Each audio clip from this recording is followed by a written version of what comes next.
Hi, my name is Katie Moyer. I am a Beachbody Master Trainer. I started as an area promotions director for Chalene Johnson in Madison, Wisconsin. I then moved to Minneapolis, and when Chalene Johnson's company merged with Beachbody and became Beachbody Live, I moved to Minneapolis, and now I'm currently located in Denver, Colorado. And my job as a master trainer is to make teaching one of our Beachbody Live formats even easier for you to learn so that you can go out and inspire others with these incredible formats. And today what I want to share with you is how do you work towards mirroring your class? Because at Beachbody, we do feel that the connection that you have with your class when you can look them in the eye versus, let's pretend this was a mirror, versus if I look into the mirror and then I look at you, or I'm doing this to you, right? This isn't quite the same. Now, it doesn't mean that there's not times in your classes where, yeah, you should probably flip around because it's a tricky move, or you do it and everyone gives you the, I call it the deer in the headlight look, where everyone does this. And they're not even working out anymore, they're just scared because they have no idea what you just did. Yes, there are times where you need to turn around because people just want to mimic and do exactly what you're doing. However, being able to look out at your students is number one about the connection. When I can look at you eye to eye, that speaks volumes. There is something about looking at people eye to eye and being able to connect with them and kind of smile, say their name, things like that, that you just don't get even if you're looking into a mirror. Number two, if you are looking out at your class, you can observe a lot more if your students are getting it. And if it's one of the formats where we layer choreography, it's a great way for you to be able to observe, okay, is 80% of my students getting this move? Is it time for the next layer, or is it not? Or is it my opportunity to move around the class a little bit more?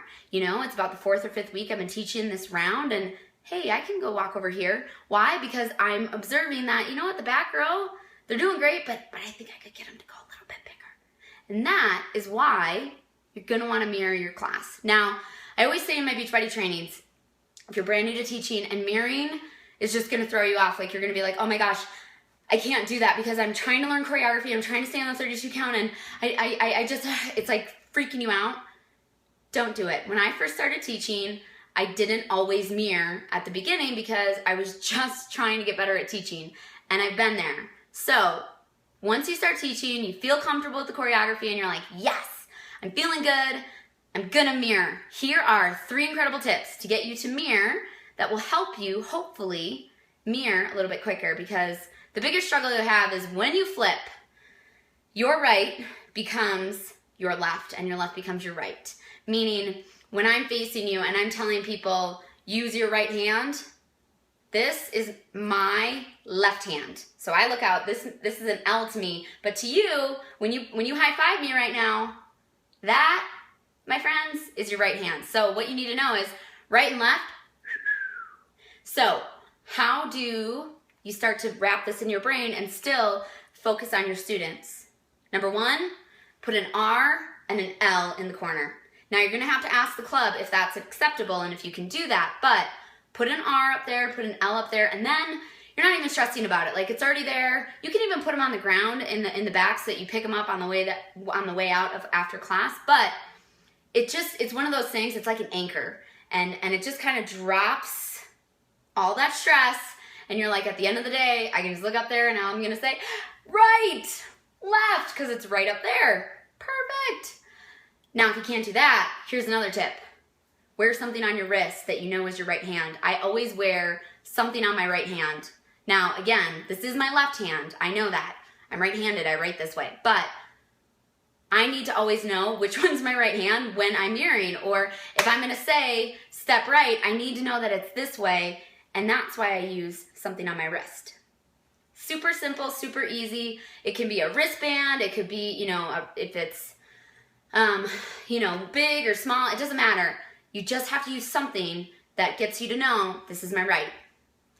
Number 3, don't worry about saying right and left. Just say, turn to the window, to the wall, turn to the clock, the bubbler, whatever it is, there is something in that room that you can say step to the window, or let's say there's equipment over on one side, like let's, triple jab to the weights. Whatever it is, it's super easy to just forget about right and left, don't let it bog you down, and just use visual cues of either this or this, because if you just say uppercut, they know they gotta go uppercut, that we're moving this way. Or if you just say, turn to the window, or turn to the back wall, turn to the right, I didn't mean turn to the right, dang it. Turn to the clock, people will know where the clock is. I know that sounds weird, but everyone in group exercise knows where the clock is. So use things in the room. It's super simple, and it makes you less stressed because it doesn't matter if you say right and left. And that will hopefully help you kind of breathe a little bit. And mirroring is just a skill. Skills can be learned. And again, if you're brand new to teaching, don't let this stress you out. I promise you, I started teaching doing mostly back to my students, and eventually, once I got comfortable with the choreography, the second, third, fourth time, that's when I started to try and flip. And the easiest thing to start with when you mirror is the warm-up, because typically the warm-up is probably pretty similar, especially if you do turbo kick or pyo. It's the same warm-up.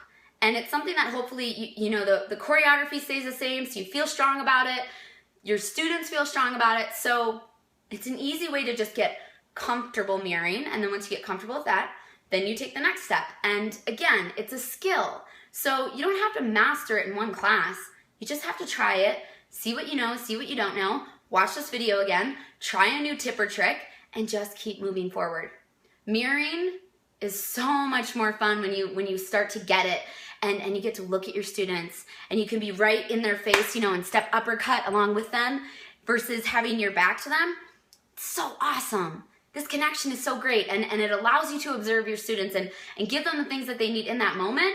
So I'm gonna recommend that you mirror as much as possible. However, it doesn't mean that you always have to mirror, because like I mentioned at the beginning, there are times when there are tricky moves, and it's just easier for people to see it from the back, meaning see you from the back, so that they can follow the tricky footwork or the tricky arm work, whatever it is. Or you're just new to teaching, and right now you have certain sections you can mirror, but there's others that you still got to get comfortable with, and that's okay.